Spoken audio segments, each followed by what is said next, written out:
रात के सन्नाटे में पुराना पियानो धीरे धीरे धूल से ढकता जा रहा था।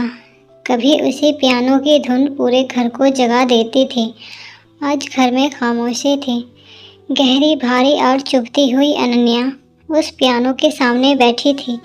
उसकी उंगलियां कीबोर्ड को छूती, पर कोई सुर नहीं निकलता, जैसे उसके भीतर की आवाज़ कहीं खो गई हो। अनन्या बचपन से संगीत से प्यार करती थी। उसकी माँ कहती थी, जब शब्द सांस छोड़ दे तो सुर दिल की बात कह देते हैं। माँ ही उसकी पहली गुरु थी। हर सुबह रियाज, हर शाम छोटी सी प्रस्तुति घर वालों के लिए। लेकिन ज़िंदगी ने अचानक करवट ली। अनन्या के पापा की तबीयत खराब रहने लगी। घर की आर्थिक हालत डगमगाने लगी। संगीत की क्लास छोड़कर उसे नौकरी करनी पड़ी। सपनों की जगह जिम्मेदारियों ने ले ली। फिर उसकी ज़िंदगी में आया आर्यन। वह अनन्या की आवाज़ का दीवाना था। कहता था, एक दिन तुम बड़े मंच पर गाओगे और मैं सबसे आगे बैठकर ताली बजाऊंगा। उसके शब्द अनन्या के थके हुए दिल को सुकून देते थे। दोनों ने साथ में कई शामें बिताई। छत पर बैठकर भविष्य की बातें करते हुए अनन्या कहती, अगर मेरे सुर कभी टूट गए तो आर्यन मुस्कुराता, मैं तुम्हारे लिए नई धुन बना दूंगा। लेकिन कुछ वादे वक्त के धूप में फीके पड़ जाते हैं। आर्यन को दूसरे शहर में बड़ी नौकरी मिल गई। शुरुआत में सब कुछ ठीक चल रहा था, कॉल, मैसेज, वीडियो चैट। लेकिन धीरे धीरे उसकी आवाज़ में उत्साह कम होने लगा। एक दिन उसने कहा, अनन्या, मैं अब बदल गया हूँ, हमारे रास्ते अलग हैं। बस इतना ही। अनन्या ने फ़ोन पकड़े पकड़े ही महसूस किया कि जैसे किसी ने उसकी धुन छीन ली हो। जिस इंसान ने उसे सपने दिखाए थे वही उसे अधूरा छोड़ गया। उस रात उसने पियानो खोला। उंगलियां कांप रही थी। उसने एक पुरानी धुन बजाने की कोशिश की, वही जो माँ सिखाती थी, पर सुर टूट रहे थे। उसकी आंखों से आंसू गिरते गए। उसे लगा शायद वह सच में हार गई। तभी उसे माँ की एक बात याद आई, जीवन की सबसे कठिन परीक्षा में ही हमारी असली ताकत छुपी होती है। वह देर तक उस वाक्य को दोहराती रही। क्या सच में उसके भीतर ताकत बची है? दिन बीतते गए। घर की जिम्मेदारियां अब भी थी, आर्यन की यादें भी। लेकिन अब अनन्या ने खुद से सवाल पूछना शुरू किया, क्या मेरा संगीत किसी और के भरोसे था? एक शाम वह अपने पापा के कमरे में बैठी थी।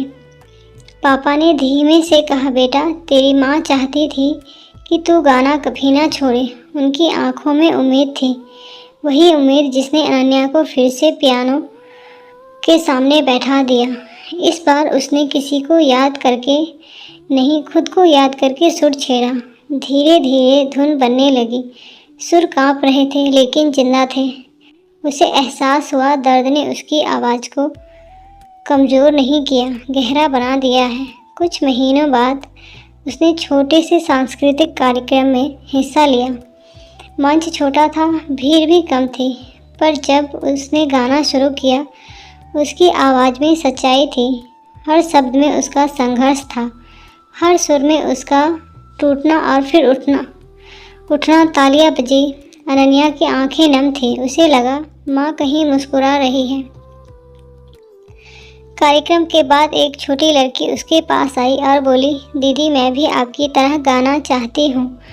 अनन्या ने उसे सिर पर हाथ रखा। उसी पल उसने समझ लिया, जब हम अपने दर्द को ताकत बना लेते हैं तो वही दर्द किसी और की प्रेरणा बन जाता है। आर्यन की यादें अब भी कभी कभी आती हैं, पर उनमें शिकायत नहीं है। वह समझ चुकी है, कुछ लोग हमारी ज़िंदगी में सिर्फ एक अध्याय बनकर आते हैं, पूरी किताब नहीं। पियानो अब भी वही है, घर अब भी वही है, पर अनन्या बदल चुकी है। अब वह हर सुबह खुद से कहती है, खुद पर विश्वास सबसे बड़ी धुन है, जो कभी बेसुरी नहीं होती। धीरे धीरे उसे छोटे छोटे मंच मिलने लगे।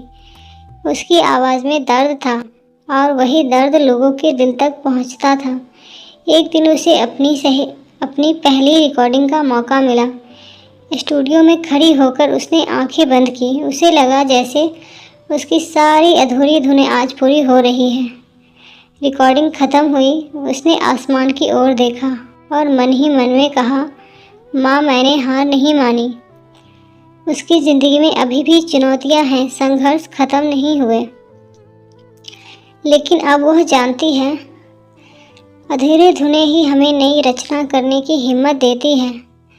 अनन्या की कहानी किसी फिल्म की तरह चमकदार नहीं है। यह एक साधारण लड़की की कहानी है जिसने टूटकर भी खुद को समेट लिया। और शायद यही असली जीत है, क्योंकि अंत में हमारा दर्द हमें ख़त्म करने नहीं, हमें पहचान देने आता है। पियानो की धुन फिर से घर में गूंज रही है। इस बार वह अधूरी नहीं है।